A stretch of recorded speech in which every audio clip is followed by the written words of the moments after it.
Welcome to the iNetrepreneur Radio Show. We are so honored to bring you your host, the ultimate celebritypreneur, connecting businesses and celebrities worldwide. Winner of the Networking Organization of the Year, Bestselling Author, Magazine Publisher, Trainer, and owner and founder of Network Together and the iNetrepreneur Media Network for magazines, TV, and radio network. We're excited to bring you your host, Mr. Robert W. Jones. Well, happy Thursday, everyone. It's good to be here. I'm Robert Jones, Robert W. Jones. For those who don't know, the middle name is for Wesley. I'd like to think it was Wow, but that's okay. I'll take Wesley right now. It's another great Thursday, and I'm really excited. I have a wonderful guest on today, a really good friend. But let's talk about some things that are going on into the community today. We have our next book, the fourth book in the international best-selling series, The Art of Connection.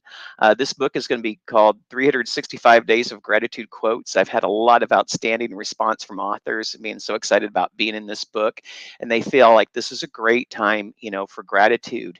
And you can talk about stories of triumph, whether it be family, whether it be business, whether it just be that overcoming, of gratitude, or just things that have happened outside to you that have caused you to just find, or just amplify your own greatness. We're having a BOGO offer. It's buy one get one, so it's $249 for 2 reserve pages in the book. And people ask me a lot about, what does a reserve page mean? It means we have a calendar on the website at 365 Days of Gratitude Quotes. You go to the calendar, click on that link, it'll open up. And on there, you'll see that there's days that are not reserved. There's no names on there. Any day that's open, you can pick that day as your day. It could be your birthday. It could be the day that you started your business. It could be maybe, a child's birthday, an anniversary, anything that's special to you. If it's open, just, you can reserve 2 pages. And some of the authors have actually reserved a page for themselves. And then they use the second page, the buy one get one, the get one page, I guess. They use that for maybe like a not-for-profit of choice, or for someone who would love to be in the book, but maybe they just don't have money. But it doesn't mean that they're not starting their passion, that they want to be an entrepreneur as well. So getting the buy one get one page is a great way to offer a place in history, with others. And this book series is nominated for Holistic Book of the Year, and so we're really excited. And I'm hoping that we get and win that, because it'd be such an accomplishment for the community and all the authors that have been involved in this series. I also want to remind everyone, please, like us on Facebook. That's go to facebook.com, look for iNetrepreneur Radio. And of course, you only have to learn how to spell it once, and after that, please bookmark it, because it's not the easiest word to spell. And also, you can like us, definitely like us at YouTube. Same thing, just go to youtube.com, look for iNetrepreneur Network, and then just subscribe to the YouTube channel, and we'll pop up with you there. We also have 2 wonderful, amazing magazines. We have the iNetrepreneur Network magazine, or iNetrepreneur magazine, iNetrepreneur.magazine.com. You can go there to subscribe. We come out with magazine issues every 2 months. We also have our Contemporary Woman magazine. And men, don't worry. We allow men to come in there and submit articles and ads, and we'd love to have you a part of our Contemporary Women magazine as well. Also, go to ntevents.net. God, so much happening, right? ntevents.net. You can get academy classes, chapter meetings, our pop-up events, summers, and summits. And we also have our upcoming Ultrapreneur Revolution, which is coming Wednesday and Thursday, July 26th and July 27th. What that is we're having speakers, we're having publishers, we're having those who help people put on events. They're coming to this event to help you raise your vibration of your entrepreneur wow power to become an ultrapreneur. So we're really excited about entrepreneurs who want to become an ultrapreneur. And so, with that said, oh my God, that was a lot to go over. I'm really excited to have our first guest on the show, and maybe our only guest today, Mr. TJ Watson. How are you doing, TJ? And TJ, your microphone looks like it's on mute. We'll see if we can. All right, let's try that again. All right, there you go. I mean, nothing like two tech guys getting together and having technical difficulties, right? It's all about being authentic, right? So Oh my gosh. we may be good at what we do, but that doesn't mean that we don't stumble just like everyone else. So, Right. hey, yeah, thanks for having me on. It's a good day so far. I know. I know. Someone says, you know, it just doesn't mean you're perfect, right? Right. Uh, Again, I'm with TJ Watson. He's a Microsoft Authorized Refurbisher. He's A+ certified. He's the best-selling author in the book The Art of Connection, and he's also co-owner of Bits and Bytes Computers. He can be reached at sales at bitsandbytesstores.com or call him at 480-381-1994. That's 480-381-1994. And TJ, you know what I love is, we've known each other quite some time, and I've seen your store grow tremendously, through the years. But I've also like to say that I've also seen you've grown tremendously over the years, going really from someone who's very technical in nature to someone who is not just technical in nature, but really a steward of the store, a steward of your staff, and really a steward of the community around you. And I just want to say, thank you for, you know, how much growth that you've had in your life, and just what I've seen in you. And I just want to say thank you for it. I appreciate that. You Yeah, know, it's been a long road, but been blessed along the way with a lot of help to get there. and one of the things is TJ started in the iEntrepreneur Network, and it was called Network Together before.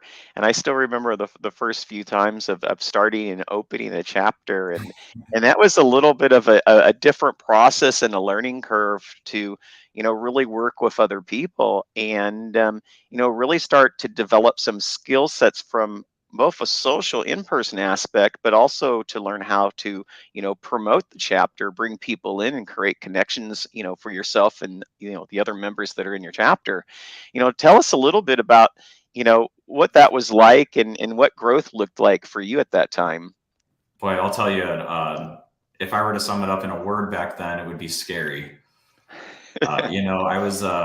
I didn't have a lot of direction as far as what to do to grow the business. And I had met with some people that had a little more knowledge than me. And they said, hey, why don't you jump on Facebook, and instead of just, and they said this very lovingly, instead of just posting pictures of your food, why don't you, why don't you get out there and talk about your business a little bit, drop it onto some of these like yard sale groups and community business groups. And so, although that was uncomfortable at the time, I did it anyway. And on one of those posts that I made, it happened to be on one of your groups. And I wasn't familiar with the organization at the time, but Sean saw that I posted on the group, Sean, the CEO, your wife. Yeah. And she reached out to me personally through message, and she said, hey, like, why don't you come check out one of our chapters? And, where are you guys located? And I let her know, we're in East Mesa. And she said, well, there's this great one right down the road from where you're at. Why don't you stop in and check it out? And I'll tell you what, when I say scary, I was terrified. I Yeah. was, you'd think with working in public and, dealing with people over the counter, helping them with computer issues, that I'd be more comfortable with that. But this was different. This wasn't that one-on-one. This was in a room full of people. And I felt like I was the low man on the totem pole. you know And y- so that's where it started. I got into that, and that chapter blew up. That was the AJ chapter. And yeah. And what's really interesting, TJ, is it really is about putting yourself out there and getting people to know you. I mean, you decided that you didn't want to be the world's best kept secret, and you couldn't always just rely on drive-by traffic, and you couldn't just always rely on especially during the summertime, that you would pick up client accounts, because in the area that you're at, a lot of your clients actually leave, for yeah, quite a bit of the year. And sometimes it's really funny because, you come from a family business, you have a family business background, and, you got into business, and you got, into business with your dad, and and that always creates a different dynamic. I know, because I'm in business with my wife, and so be in business with your dad, and sometimes as father and son, and as partners and business owners, you have different ideas on how you want to get your business seen. And for you and your dad, he was not a fan of networking. um, Right.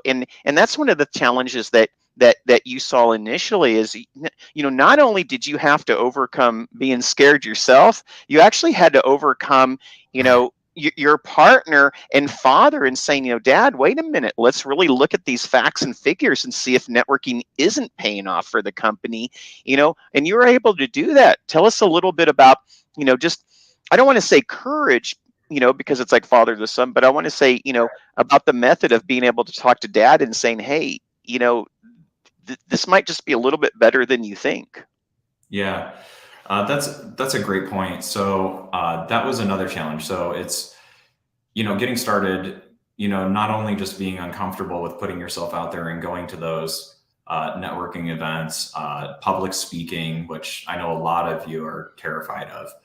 I had to learn how to do that, and I would leave a half an hour early, and so that I could get there 15 minutes early to network, and then we'd have the meeting, and then it's staying 15 minutes to an hour afterwards, sometimes having a one-on-one with someone, getting to know them.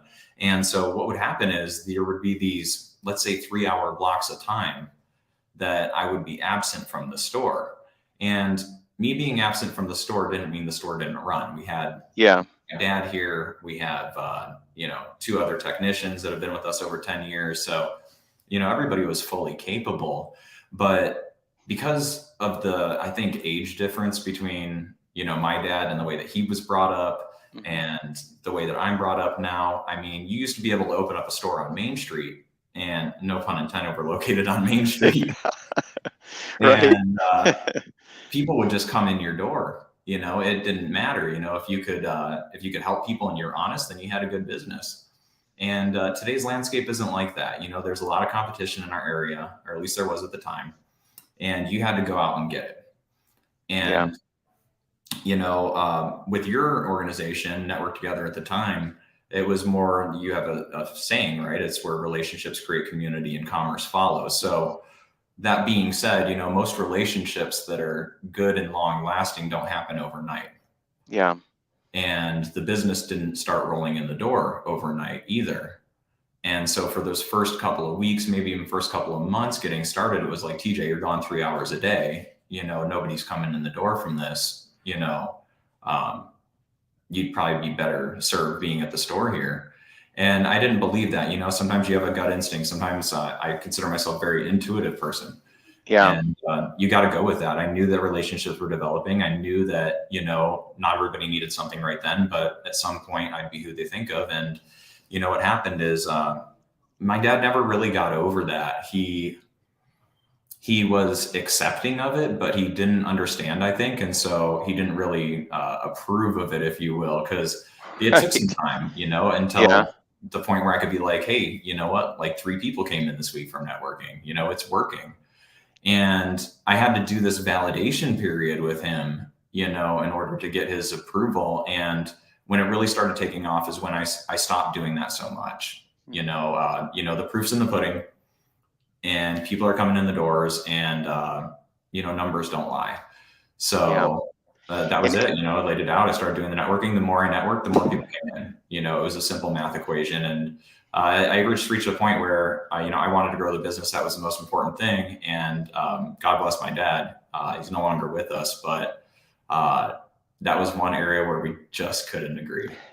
but and I do think at the end, at the end time, he eventually, your dad and I, and many times he looked at me like I was the cause of you going out into the world and, Yeah, and bringing in communities, and so I was kind I of mean, like I the wasn't running the scourger for streets a or while. something. Yeah. There you are. It's like, oh my goodness, all of a sudden he's doing this crazy networking thing, and what's going to happen with that? But Yeah. I think at the end he did appreciate what you were doing, and your dad and I, it ended up really starting to create our own path and our own relationship, and he really started taking my family, and just like you did. And, it gives me, a lot of, real love, and that what we do in this community is so different than a lot of other communities, and that would not happen otherwise. And Yeah. I talked to another friend of mine, Shahid Manure. He's came back from the Philippines. He's been gone for a year.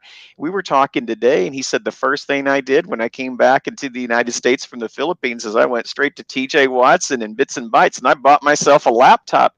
And you know what? That's because of your relationships with the people that you have. He didn't go to the big box stores. He didn't go to the place that, may even be more convenient for him. He went back to you. And it's that networking, it's that connection, it's that relationship that you built with them that went beyond transaction. It was all about loyalty, and so that's what I look at it. So, TJ, I mean, really, in this day and age, you're the mom and pop. Yeah. You're the underdog. You're the one that has to compete twice as hard, do twice as much, and sometimes, receive half as much in doing so. How does the mom and pop business owner that's on Main Street, not Wall Street, right? You know, Yep. how, you know, how do you guys just really create your space, and you not just survive, but you're growing and thriving? What are some of the ways that you are able to accomplish this? Well, you know what? It's not unfamiliar territory for me. Just a little bit brief on personal. I've always been sort of the underdog growing up. I was the kid that I wasn't uncool, but I wasn't at the cool table either. And I had to work really hard for what I got. My first job was at a place called Ted's Hot Dogs. I'll give you an example. And I started there. The Ted's hot dogs. The Ted's Hot I Dogs. mean, like Ted's hot dogs. That's like the hot dog place. Yeah, It's like yeah. Wiener There's Schnitzel none of better. Arizona. Yeah. So that job, I'll tell you what happened is I got so eager to work at the time, and being from Buffalo, New York myself, and that's where they're based out of. Finding one here was just like, wow, I want to be a part of this. And they were hiring people at the time for this was back in 1996 for $5.50 an hour, which was above minimum wage, but minimum wage at the time was $5.15. Wow. And so I told them, they weren't even hiring. And I went in there and he's like, oh, sorry, we're not hiring right now. And I was like, I'll work for $5.15. And so I started, and, eventually I talked him into it. It's a guy named Blaine. I'm actually still friends with him today. And I started at $5.15 wiping down tables and mopping floors. Before I left there, they had created a position for me. I excelled so much at what I did. And I don't say that to brag. I say that because I'm a fighter. Yeah. And you can take a situation that's less than ideal and definitely extract as much as possible out of it. And so it was those skills that I learned in that first job that I stayed at for 3 years that have carried over into this. So, you're talking about going up against a big box store, like how do you compete with that? They have these huge sales, they've got a whole team of people working for them. They've got locations everywhere. It's like, well, we had to look past that. We had to say, you know what? We can't have a huge team, at least not right now. We can't have locations everywhere, but what can we do? I've always been like a glass half full kind of guy. I really strive to be an optimist. And, look, it comes down to customer service. It starts there. If you look at these other companies, I won't say names, but one has blue and yellow as their colors. And there's a lot of them. And, it's so lacking now. You go into there and you go to pick out a computer and nobody even asks you what you're going to use it for. Yeah. The salesperson walks you over to what gives them the best commission. And it's a high ticket item. If they've got a quota to meet for sales for the end of the month, that's the one you're taking home with you. And they're going to do everything they can to get you to buy it. And, people think they're getting a good deal by going to these places. And really, they're not. Like, let's say they got a computer that's normally $800 and they've got it on sale for $600. Well, you think you're going to walk out of there for $600, but that's not true, because you're getting a shell of a computer, right? You're getting something that just turns on. You got to walk it through all the setup. Probably you're going to accept some trial subscriptions to antivirus that are going to hit you in the back end later. That's if the salesperson doesn't sell you on the full subscription. Box store bloatware. box store bloatware, Bloatware and everywhere. yeah, and don't kid yourself. Those big box stores, they make big box bucks. When you actually sign up with that bloatware. And Yeah. so free or less expensive doesn't become less expensive, and a lot of time people are oversold and underdelivered in what they have, because it's all about meeting needs, isn't it? Yeah. Yeah, it is, and the people there, they honestly don't care. Maybe some do, but the Yeah. general consensus is they don't. They're there to sell you a computer, and your needs are kind of second. It's what numbers can I hit? It's how high can I get this ticket? And this is what happens. I'll give you a quick example. I had a gal that stopped out at our booth out at the Mason Marketplace. So we have two locations. We have our brick and mortar on Main Street, and then we've got one that we're out on the weekends, where we just do sales and a little bit of support out there. Well, she stops out there. She's been a vendor at the marketplace for a couple of years. She stopped in last year, talked to my dad, and she said, I'm looking for a computer. And he says, okay, well, when you're ready. She's like, I'm going to wait a couple months, blah, blah, blah. He says, well, come see us. We'll take care of you. And fast forward about a month ago, Robert, she stopped at the booth and she said, hey, sorry to hear about your dad passing. But Best Buy had a sale on a computer, and I couldn't pass up the price they were offering. It was $1,000 computer for $700. And I Yeah. said, wow, that's a great deal. And she said, well, I thought so at the time. She said, but by the time I left there, TJ, I spent $1,200. And she said, I'll tell you what happened. They signed me up on their total tech program, to where if I want support, I pay them $199 a year. They'll help me with all my devices. And, I signed up for their antivirus, but now they want to store my credit card information. And she's concerned about security. Security is a Sure. big issue. She's like, they signed me up for that. And then they sold me this great big office program, but all I want to do is type a letter, and the office program was, so much per year. And I know over 10 years, I'm going to pay $1,000. And she said, I'm just not feeling good about it. And I said, well, I understand. I appreciate your honesty. I said, when did you buy it? I said, and she said, well, last week. And I said, well, if you're really that uncomfortable, I'll tell you what, you return it and come see me, and I promise you'll leave happier. And so she took a chance because of our relationship. Yeah. And she returned it. And then on Monday, she came to the shop, and we were able to fix her up with a computer. Nobody even bothered to ask her what she did on the computer. They sold her this gaming machine, and she does pretty much like solitaire and embroidery, and nothing that really demands that kind of power, but she paid gaming prices, even though it was on sale. So Wow. with us, we saved her hundreds of dollars over what she paid before, and she wasn't locked into anything. And, instead of paying $199 to get 2 years of support, she gets lifetime support with us. That's the difference. That's Yep. one of the things that, has allowed us to grow, is people are finding out we don't have to charge people, to do that, that they're going to send their friends, and that's where we make up for it. Well, you also, what you do, and see, this is the difference, because when you work for a company like that, it's not the personal reputation, it's the company's reputation. So you can accept it when everything's good, but you can also diffuse it from yourself to the company. Well, it's their policy and stuff. When you're a business owner and you're working in that mom and pop store, there's no one to turn to and say it's here or it's here or it's here or it's here. Right. Everything is your reputation, and that's what keeps those customers coming back. And I just think of, like, it's like selling the person the 85-inch TV and they only have a 60-inch room. Right. It just doesn't work for them. But AJ, talk about service. There's another thing that you do that I think is remarkable. And you, Mesa Recycling. You take in computers and you may refurbish them. Tell us a little bit about why this initiative, why this program, why does it matter so much to you? I mean, even from an ecological standpoint, tell us a little bit about this program, and why should it matter to all of us? Sure. I'm really glad that you brought that up. It's a huge part of our business this is one of those things that when people find out that we do this, they're amazed. They say, gosh, I wish I would have known you 6 months ago or 2 years ago. Or they'll say, I'm really glad I met you. I got a pile of stuff Yep. and I don't know what to do with it. And, it's stuff that you don't want to throw away. You don't want to have it end up in the landfill. And I can tell you a little bit about that.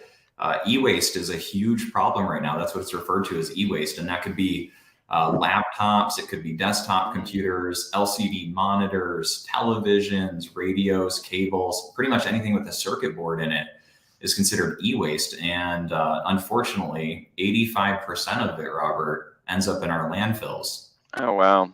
Yeah. And, it's shipped overseas. It's shipped overseas to places like Asia and Africa. These workers that are there to sort it make $1.50 a day. And oftentimes it doesn't get sorted properly. Two things happen. It either gets buried or it gets burned. And that's bad for our land, our air, our water. There's chemicals in that stuff. There's, hazardous materials. There's gases that are toxic for us to breathe. There's mercury. There's lead.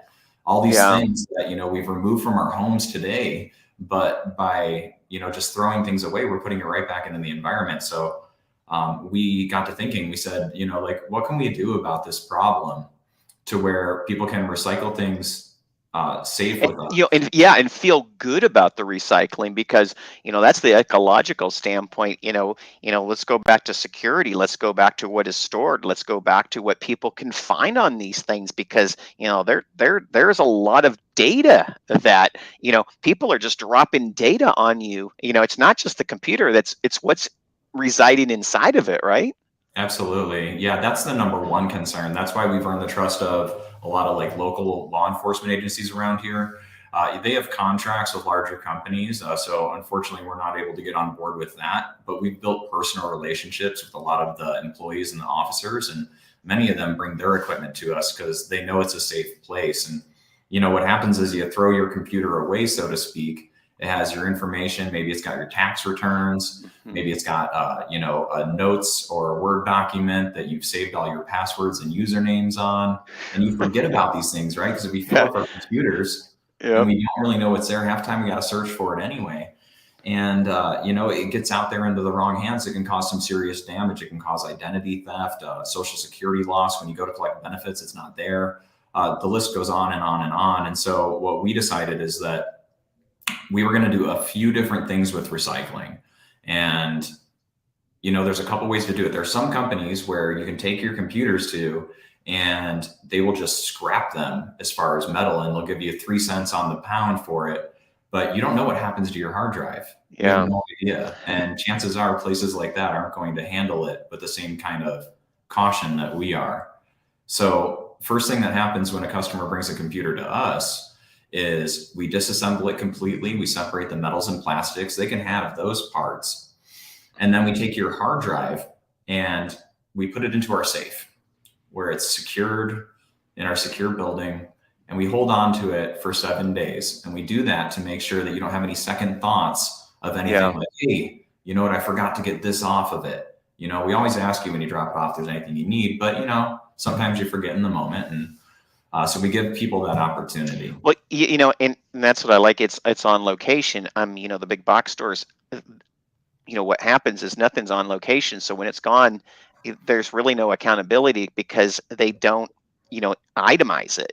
They don't account for it, the way that you would do at your store. And I think that that's a very important point, right there. TJ, I don't want to run out of too much time, but you do have some fun in life, so I know you're saving the environment, you're saving people's information, but you're also the vice president of the largest Mustang club in Arizona. Tell us a little bit about that, some of the things that you do for fun, as an entrepreneur when you do get that 1 hour a week or so. Yeah, for sure. Before we move on to that real quick, I just want to finalize in saying about the recycling, and this is important, is after that week, we pull out your hard drive, it goes into a special dock, and we perform what's called a DoD level wipe, which stands for Department of Defense. Same software that they use so that nobody can get your data when it is disposed of properly. And then a lot of these other computers that are still viable that we can fix up, we'll donate to different organizations so that they're not recycling in the sense that they're being melted down to make other things. They're being given to people who are less fortunate that can still use them. I love that. So thank you for doing that. Yeah. But I, but Mustang Club. absolutely. So like I said, I just don't want to run out of time with but tell us about the Mustang Club. Tell us about a little bit about TJ, and then we'll wrap up. Yeah. So the Mustang Club. All right. The Arizona East Valley Mustang We Club. love the Mustang Club. I mean, that is just like a great place where it brings smiles to your face. When you talk about it. Oh yeah, it's definitely a passion of mine. And you know what? Like I started in 2018, and it was started by a guy by the name of Steve Rashevsky, and his mother-in-law and was diagnosed with Alzheimer's. And him and his wife Victoria wanted to get together and come up with a way to help raise funds to help fight Alzheimer's. And they thought, what better way than to do something that they love? And so they started the Arizona East Valley Mustang Club, and that's our main charity. Is we focus on that, and we every year raise thousands of dollars for them. But when we're not in that serious mode, we get together and we help each other out. I got a guy by the name of Scott that went and picked up a part for me in Phoenix today because he knew I'd be doing this. He didn't have to do that, but you create these friendships. Yeah. And you get together and you help each other with, hey, can you help me with this with my car? Or, hey, let's just get together and go for a cruise. Let's grab some ice cream. Yeah. And, like this summer, we've got a Devil's Highway cruise. It's the windiest road in all of Arizona. That's coming up for a 5-year anniversary. And we've got over 700 members now. And it's incredible. One of the things my dad always said is, knowledge is transferable. And, it's that growth because, you went from, being someone who's a little bit scared, to get up in front of that audience and command the room to now you're breaking into all these other areas, including the Mustang Club, etc., and coming up with these great new ideas, and being an advocate for everything that you do for the community, your store, and your family. And that's what I really love to see, TJ, is just the growth that you've had, and and being able to, for me to say that we're friends, that just makes it that much sweeter, because and I love getting to share in all the successes, and that I love being there for all the lessons, and I think that that's what true networking is, true connection is. It's about being there for everything, like having that extended family. Man, oh my gosh, TJ, I don't know how time goes by so quickly. Again, I am here with TJ Watson. He's a Microsoft Authorized Refurbisher. He's A+ certified. That means he knows how to get into your computer and do something with it, everyone. He's a best-selling author. He's co-owner of Bits and Bytes Computers. He can be reached at sales@bitsandbytesstore.com, or you can call him at 480-381-1994. They have a physical store location. Where's that location, TJ? We're on Apache Trail in Ellsworth in Mesa, Arizona. Yeah, and then also you can find him sometimes moonlighting on the weekend at the Mesa Swap Meet, which is located at 10550 East Baseline. So Baseline and Signal Butte. Yep. And guess what? I've seen them, do stuff remotely like magicians, and I've even seen, sometimes the techs will even go out and, do some CPR at your home office or place of business. TJ, thank you so much for being on the show today. Love having you, and let's do this again sometime soon. Sounds great. Thanks for having me. Take care. All right. Thanks, TJ. Have a good day. And by the way, I'll be by, a little, probably this week or so, because I got a, computer that needs a little bit of TLC. Awesome. Happy to help.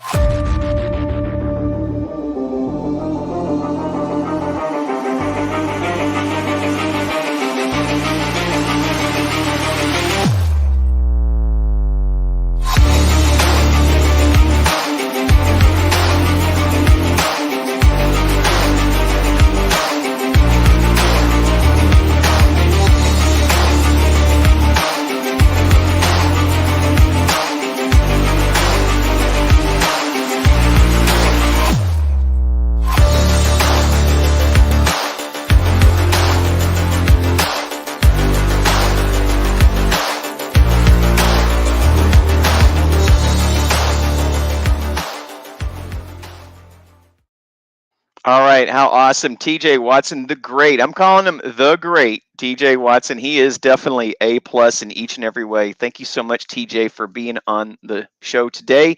I also would be remiss. You will find him most of the time every Wednesday at our Mesa chapter at the Moose Lodge. We meet there from 11:30 to 12:30. So if you're looking at getting a conversation, learning a little bit about computers and whatnot, he is there. Pick his mind. Or it's a great place to drop off that laptop. So at any rate, meet with TJ on that. My next guest, I'm really excited to have my next guest here. He is, this is great. His name, Stephen Garner. He is on the show with me today. How are you, Stephen? I'm doing good. I don't have my camera working quite yet, so I'm seeing if I can get that working, but for now I have audio.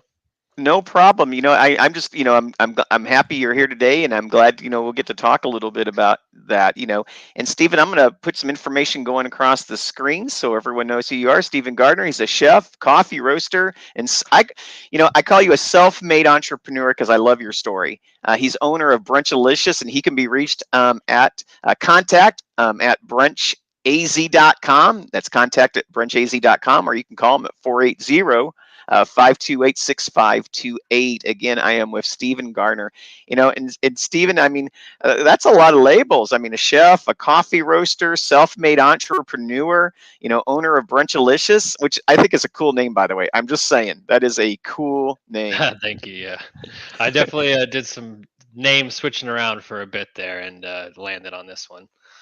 I met you. You came into the trenches. We had a women's event about a month ago, and all of a sudden, like the wizard, you showed up, and you guys provided such great service. And I know that you've worked with different companies, and you've picked up different skill sets, so over the years. But what really caused you to get that decision that said, you know what, I can work for that someone else all my life, or a majority of my life, but you know what, I'm just going to pull the trigger and become that self-made entrepreneur.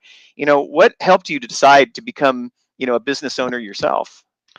Yeah, for sure. Well, I definitely have moved around a lot and learned a lot of different skills in different restaurants.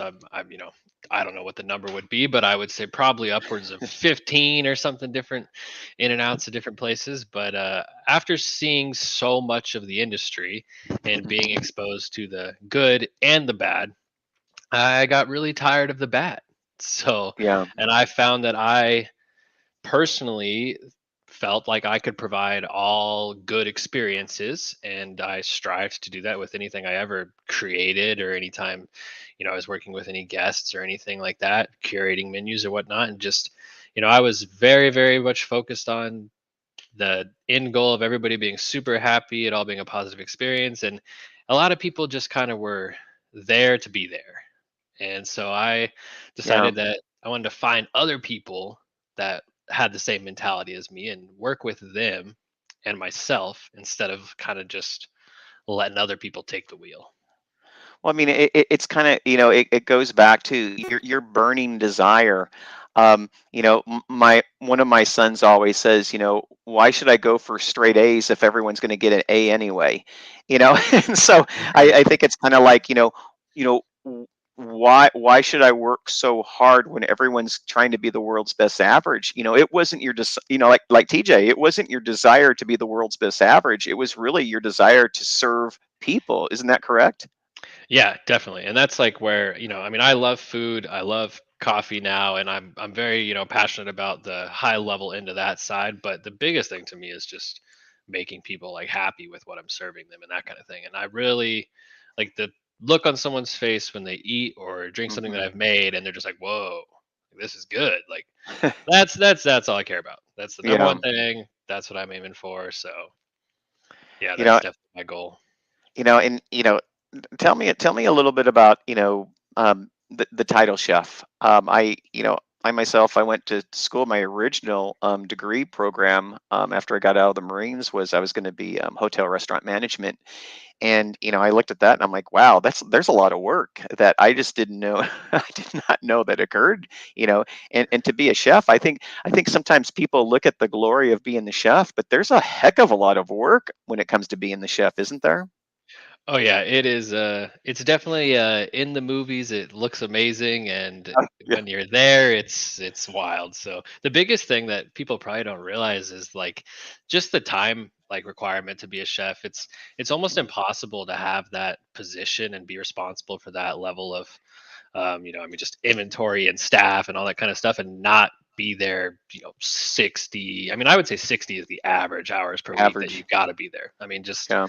that's just how it is. I mean, even as a line cook or a shift lead or anything like that, assistant chef, you're still there probably 50, 60 hours. Just that's how you do it. I mean, the place takes a lot of work. And so the chef, people see the glory of the chef and the plating looks Yeah. nice and fun. And it's like, oh, that's all they're doing, that stuff. But there's a whole lot going on behind the scenes of making sure that, the waste that people are doing is limited and all those little things.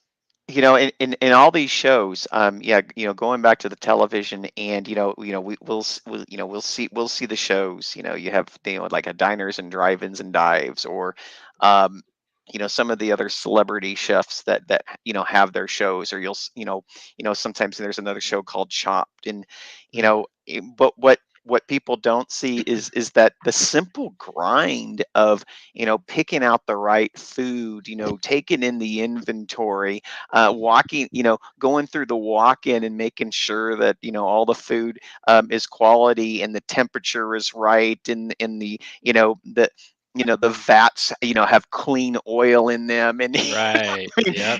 that the sous chef shows up, I mean, it's like, when you see the beauty of what they do, I remember, for me, and I was like, I'm going to get into this because I saw the same thing. I saw the hat, I saw the clothing, I saw the happy Mhm. smiles, I saw the beauty of it.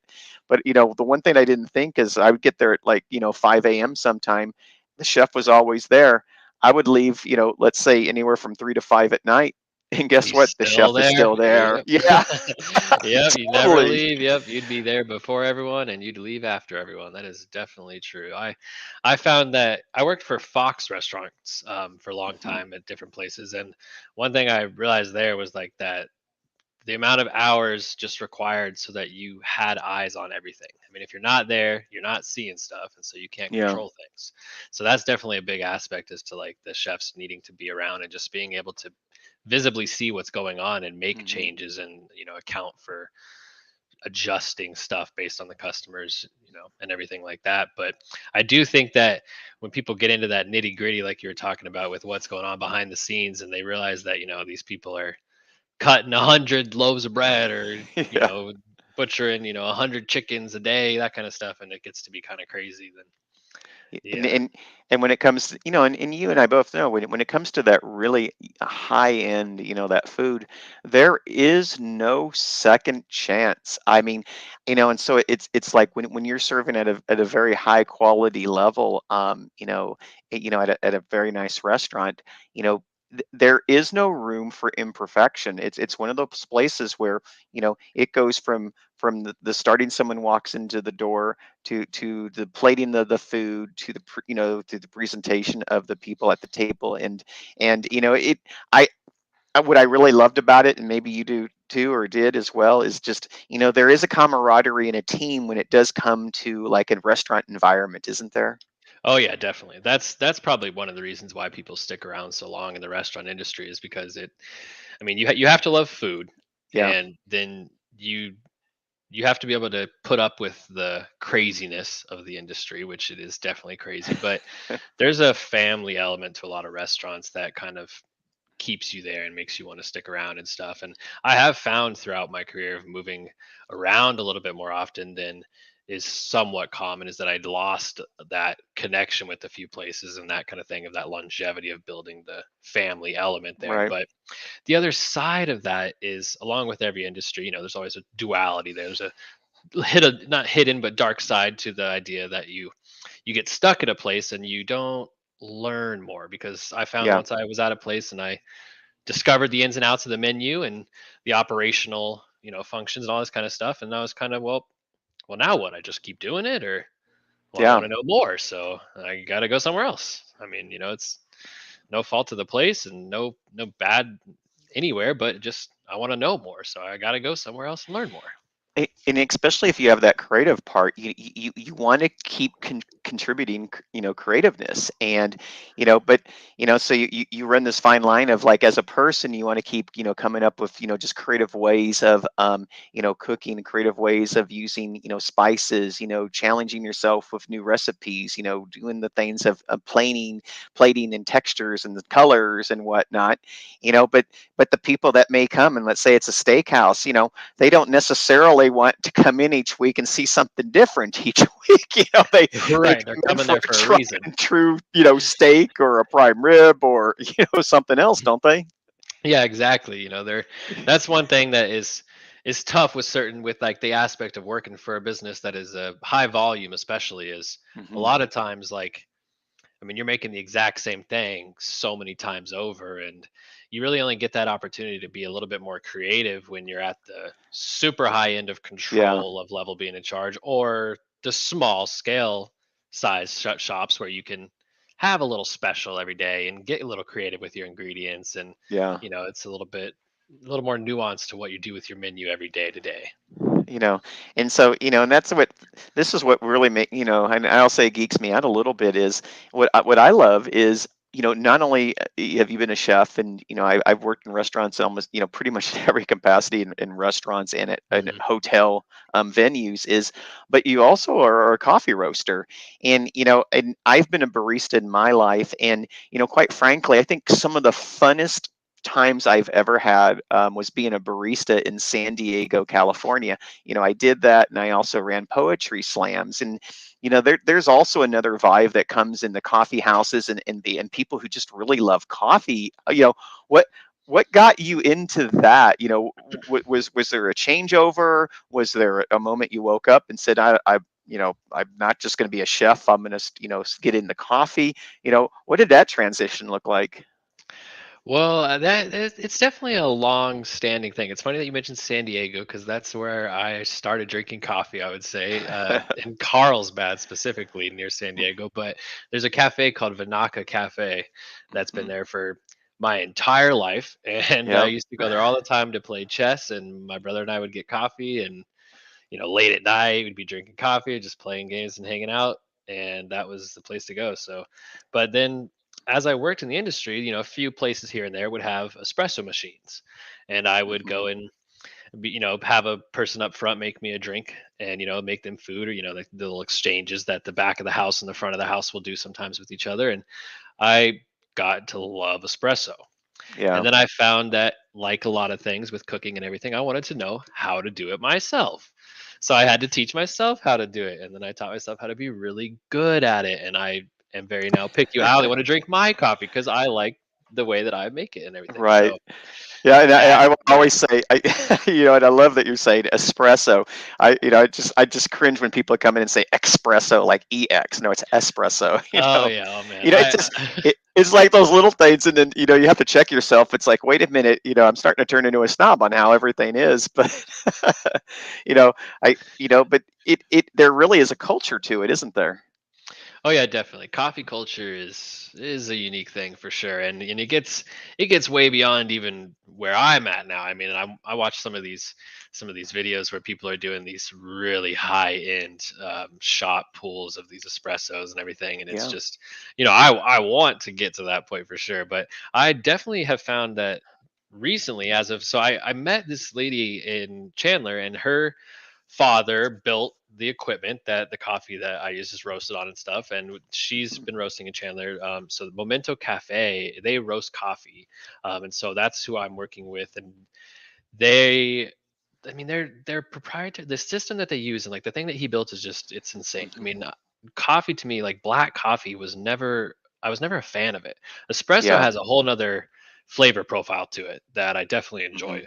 But black coffee was always bitter, a little acidic, and just kind of never it didn't have much flavor. It was just odd, right? You put a little creamer in there, it's good. But Mhm. well, when I drank her coffee, I was just blown away. And then we get into looking at all the beans and the blends. And so I had, some blends curated, and these beans are so pure in terms of like what you're getting in the coffee that I use like almost half as much coffee as I was before to make a pot of coffee.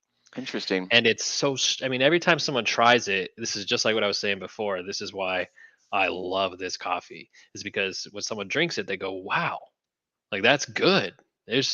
It doesn't hit you on the tongue. There's no aftertaste.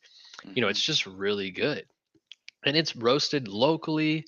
All of the farms that they get from are micro lot farms, so small growers. It's they give back to the community a lot as well. There's a lot of donations involved in two different blends that I have. Part of it gets donated back to the Corgi Hmm. Fund in Arizona, and then another one gets donated to the Brazilian farmers. Their micro lots over there to help with keeping up with Hmm. them growing these small lot farms in this higher quality, less mass produced type Yeah. of coffee. So I just find that this is what's driving me, is really just how good this coffee can be, and how much passion they have behind it. And it's a part of the level of excellence on what you just want to offer those who come in your arena, so to speak. um and that's what I love about you. You have that heart of I need to find a different way, because that path is going to be the path that I want to share with the people that come into my life. And you really do kind of have that outlook. Like I knew at the moment I met you at the women's event, I could feel that your goal was really, it it wasn't really, it's about growing your business, it's about being an entrepreneur, it's about making money, it's about all that, that's a part of the business. But at the end of the day, what you really want to do is you want to use your gifts to just really make people smile and be happy and walk away and tell others. I really think that that's your secret sauce. And I Yeah. might be wrong, let me know, but I really feel like when I saw you, that was really your secret sauce. No, yeah, for sure. I mean, that's definitely I would say almost like one of my biggest like identities, is just the idea that I find it so odd in this world how much people can have and not give back. And I Hmm. have the goal of always, when you're a kid and people joke around about winning the lottery, right? And everyone's talking about what cars would you buy, and the houses, and what would you do, and the crazy things that you could Yeah. do. And my idea was always, well, why don't we just buy a whole neighborhood, and then everybody we know can live in it, and then we'll just all do whatever we want. Just Yeah. be all everyone can be happy. Have I Well, met you? Then you're on board. You get a yeah. house. You get a house. So, well, I mean, it's just so the same idea of the business is I want to grow so that I can hire people and then pay them more than anybody else is. And I want Yeah. to, that's my Yeah, I was entire. just like, I got to tell you this. I was telling my wife, after the event, and I said, I feel like he has a portable Cheers. There was the old show called Cheers, and it's just like he just wants to have an excellent environment, have excellent people, come there. And the business model is like, I mean, it sounds so cliched. I'm sorry to even say it. I'm almost embarrassed to say it, but it's like, your whole goal is to serve up smiles, you know and that's how, and that's how you give back in many ways. It's like if you can through your food and through your service, and through what you offer, create smiles and lighten people's days up, you know you have done something that a lot of people don't get anymore. And I really believe when I see you and those who work for you, I believe you all sign up on that, like that same page on, this is what I want for anyone who comes in contact with what we do. Right. No, yeah, exactly. And I mean, I've only ever been able to really, maintain long-term relationships with people that have that same mentality. And it's hard to interact with people that don't feel like they want to help others too. I mean, why, Yep. it's why wouldn't you want to, help everybody improve their situation as much as you can? And so I mean, I would love to have an entire restaurant and a full staff and be known for paying more than Hmm. anywhere in the entire country and having the absolute greatest food and just everything. I don't want to be rich. I don't even know what I would do with that. I would rather have a Hmm. million friends that, revere me than have $1 million. They just don't. It's totally different things, and I think it's where that's the disconnect with a lot of people these days. And so I really cling to people who have that same mentality of making people happy. Well, your success comes through, your process, and your process is more than just the transactional part of what you offer. One of the things that, I want to talk about, because it matters to me too, because I love being a creative. I love being that person in our home. But you also have your own names of things, and your own recipes and your own way of delivering, food. And I only had a small sample of it, when I was able to sample what you offered. You know, how what is your inspiration? How do you come up, with the different food recipes that you offer, um, you know, your clients, your customers? Right, right, for sure. I mean, I definitely pull on just my just ridiculous amount of experience, I guess, that I sometimes feel bad about having, unfortunately, Right. but it is there. And so where I'm offering breakfast burritos and breakfast sandwiches, that kind of thing, it's not just a breakfast sandwich that you might have had before. It's one that I've eaten, this type of food item 100 times, Mhm. made it 100 times, help people change it 100 times on their menu, and then chose the best one of those and put my own spin on it. And that's how I get to the end goal that I'm at right there. So there's just so much that goes into behind it. And then with my baking, the reason I started cooking in the first place is for my grandma. And Mm. baking with her, making cinnamon rolls, all that kind of stuff. And so that's just where I got my love for sweets. And the muffins that I have is, I learned a recipe a long time ago for muffins, learned different things about baking throughout the years. And I realized, not that long ago, I was like, hey, Yeah. I could probably take all these things I know and just write my own recipe. And the first time Yeah. I did it, they were good. But, now that we're, Yeah. 50 iterations down the line and, a lot of money spent, but we're on the point where the muffins are, in my opinion, amazing. I like I Right. said, I love when people eat them and they go, whoa, what's in this? Yeah. What, where'd you get this Yeah. recipe? That kind of thing. So yeah, that's a big, just, Absolutely. Oh my God. So let me ask you this. And I look at TJ's business. I mean, really they started us, kind of almost out of the home, and then they grew, they went to a swap meet, and then, now they have a storefront, and, now they're looking at growing beyond that. I mean, just the evolution of seeing, his store grow and his passion, grow with it. I mean, it's quite remarkable. What does it look like for Stephen Gardner over the next, year or two? What does growth look like for you in your business?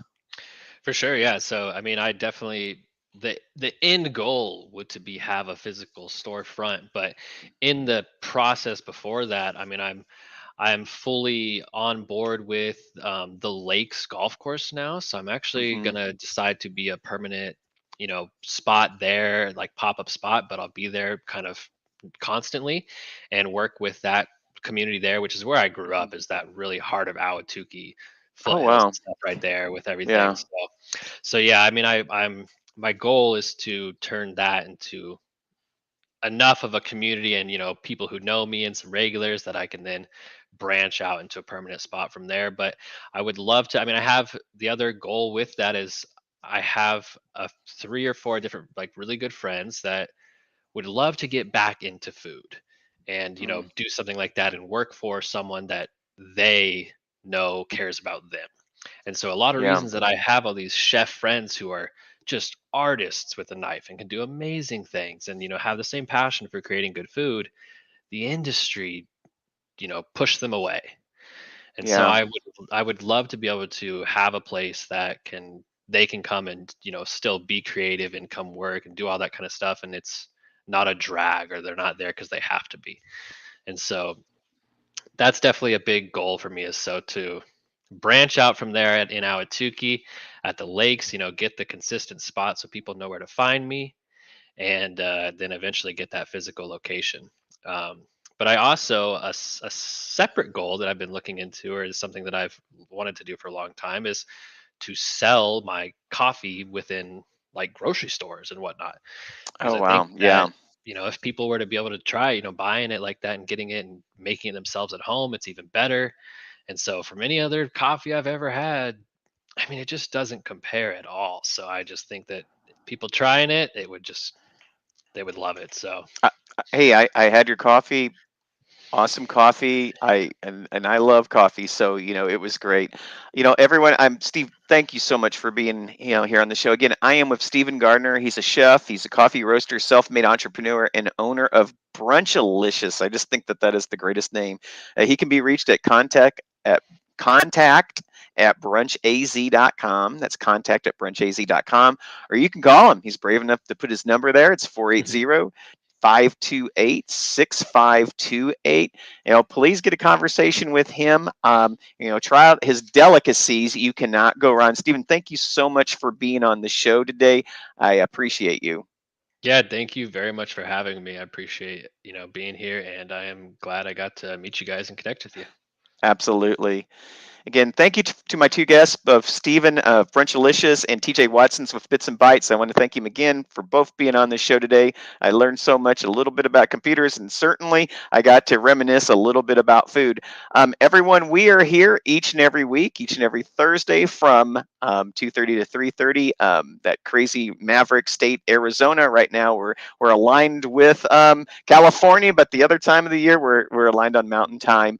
I know you have places to go and things to do, but you took this time and place to do it with us, and I want to say thank you for it. And until next week, have a great time. Thank you, everyone. Bye-bye.